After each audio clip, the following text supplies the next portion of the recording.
Anda masih menyaksikan breaking news terkait dengan pantauan puncak arus mudik Lebaran, saudara. Ini sekali lagi saya akan informasikan kepada Anda adalah gambar terkini di gerbang tol Cikampek Utama atau Cikatama dari arah Jakarta menuju Cirebon. Begitu padat kendaraan pemudik yang melewati gerbang tol Cikampek Utama, saudara. Ada sekitar 10 gardu utama dan 8 gardu satelit untuk transaksi pembayaran tol ke arah Cirebon. Semua gardu itu didesaki oleh para pemudik. Ini tentunya menjadi antisipasi buat para pemudik dan jangan lupa untuk selalu mengecek kartu elektronik tol Anda agar tidak terjadi antrian kendaraan yang jauh lebih panjang. Sistem one way juga diberlakukan di gerbang tol Cikatama Karawang untuk mengantisipasi kemacetan yang panjang. Dan saudara, kendaraan yang melintas ini menuju Cirebon bahwa tentunya juga menjadi kewaspadaan sejumlah petugas untuk terus mengatur arus lalu lintas karena ada sejumlah lajur yang memang masih cukup lengang, tapi ada sejumlah lajur yang cukup padat untuk antrian masuk gerbang tol Cikampek Utama. Sekali lagi pastikan bahwa kartu elektronik tol Anda dalam kondisi terisi. Selanjutnya, saudara, kita juga akan melihat bagaimana kondisi arus lalu lintas di jalur arteri Karawang, Jawa Barat. Sudah bersiap jurnalis Kompas TV, ada Adi Wahadi di sana. Selamat pagi, Adi. Ini begitu banyak bus-bus yang melintas di belakang Anda. Seperti apa yang bisa Anda gambarkan kondisi arus mudik Lebaran pada pagi hari ini di sana? Reza dan juga saudara, pantauan arus lalu lintas di jalur arteri Karawang ini kedua arahnya mengalami kepadatan. Keduanya merupakan kendaraan-kendaraan pengangkut pemudik dan pemudik yang datang dari arah Jakarta menuju ke wilayah Cirebon, Jawa Tengah dan sekitarnya. Dan pantauan saat ini saya berada di lokasi simpang Karawang Timur yang merupakan akses masuk kendaraan yang terimbas one way dari arah Jawa menuju Jakarta. Benar, mayoritas bus-bus pengangkut pemudik yang datang dari arah Jawa, mereka akan kembali masuk ke jalur tol melintasi atau memasuki gerbang tol Karawang Timur tempat saya melaporkan. Hingga pantauan kami sejak tadi pagi hingga saat ini, antrian kendaraan yang akan masuk kembali ke jalur tol Jakarta Cikampek melalui gerbang tol Timur Karawang Timur ini sudah mencapai hampir 3 km dan antrian tersebut terus bertambah seiring dengan meningkatnya jumlah kendaraan pemudik atau bus-bus pengangkut pemudik yang akan kembali ke Jakarta untuk kemudian mengambil kembali pemudik dari Jakarta mengantarkan mereka ke kampung halaman mereka masing-masing. Sementara itu pantauan kami terkait arus lalu lintas di jalur arteri khususnya kendaraan roda 2 ini mengalami peningkatan sejak tadi pagi dan di beberapa titik terjadi kepadatan, salah satunya di wilayah Kosambi atau Jalan Raya Klari, dan kepadatan ini terjadi akibat adanya aktivitas pasar di lokasi tersebut, kemudian adanya tempat istirahat seperti SPBU dan sejumlah gang-gang masuk sehingga terjadi pertemuan arus antara pemudik dan warga setempat. Ada sejumlah rekayasa lalu lintas yang diterapkan di jalur arteri ini untuk mengurai kepadatan yang terjadi di jalur arteri ini. Salah satunya yakni mematikan lampu pengatur lalu lintas atau lampu merah di Karawang Timur ini. Hal ini dilakukan untuk bisa mengurai kepadatan kendaraan yang datang dari arah Jawa maupun dari arah Jakarta menuju Jawa. Pasalnya dengan rekayasa lalu lintas seperti ini, diharapkan kendaraan tidak ada saling bertemu. Mereka lurus dan dialihkan, ketika ingin berputar balik mereka dialihkan ke putaran-putaran U-turn yang sudah disediakan oleh pihak kepolisian. Selain itu ada juga penempatan personil yang dilakukan oleh Polres Karawang dan Dandim atau Kodim 06 Karawang di 60 titik posko yang disediakan di sepanjang jalur arteri Karawang. Ini dilakukan untuk mengantisipasi terus terjadinya peningkatan jumlah kendaraan terutama hari ini yang patut kita waspadai yang diprediksi sebagai puncak arus mudik Lebaran tahun ini hingga beberapa hari ke depan.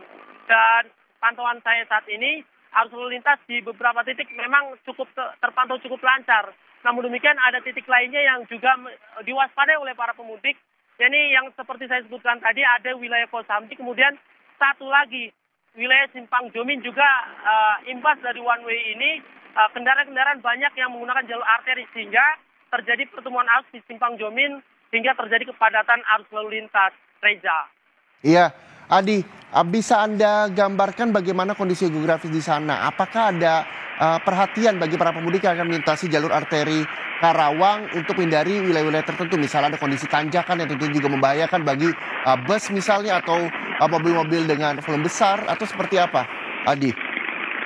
Benar, imbas dari pembatasan kendaraan yang masuk ke jalur tol, hampir semua kendaraan besar tumbuh 3 ini melintasi jalur arteri Karawang. Nah, ini juga menjadi salah satu hal yang harus diwaspadai oleh para pemudik.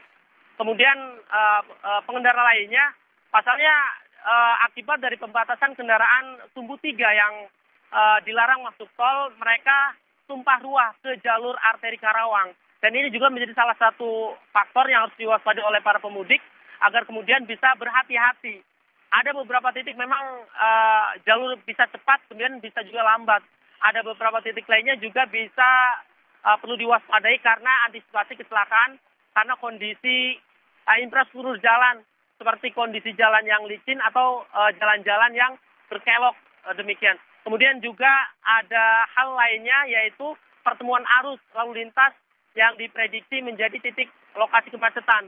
Ini perlu diantisipasi dan diwaspadai, dan pihak kepolisian sebenarnya telah menyediakan jalur alternatif panjang 39 km. Ketika kondisi arteri ini padat dan sebagainya, maka pengendara atau pemudik bisa menggunakan jalur alternatif tersebut dari mulai wilayah Tanjung Pura hingga finish di wilayah Cikalong atau perbatasan antara Karawang dan Subang.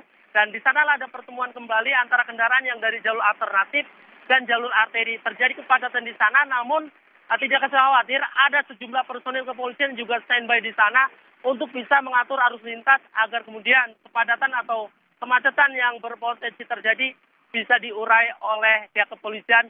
Dan satu lagi, tetap tertib dan taati seluruh peraturan lalu lintas, tidak melakukan pelanggaran lalu lintas seperti melawan arus dan sebagainya. Dan ini akan menentukan bagaimana Anda melakukan perjalanan mudik selama dari kota asal ke kampung halaman tujuan masing-masing. Reza. Iya, Adi, bisa Anda informasikankah adakah tempat istirahat untuk para bus begitu? Karena memang dari gambar yang kita tampilkan di layar Kompas TV, ini dalam satu jalan ada 2 lajur, di mana 2 lajur ini dipenuhi dengan para bus begitu yang melintas. Ketika memang ada bus yang istirahat di sembarang tempat, tentu ini juga akan menjadi potensi kemacetan panjang. Adakah tempat-tempat yang memang disediakan untuk para bus ini beristirahat di sana?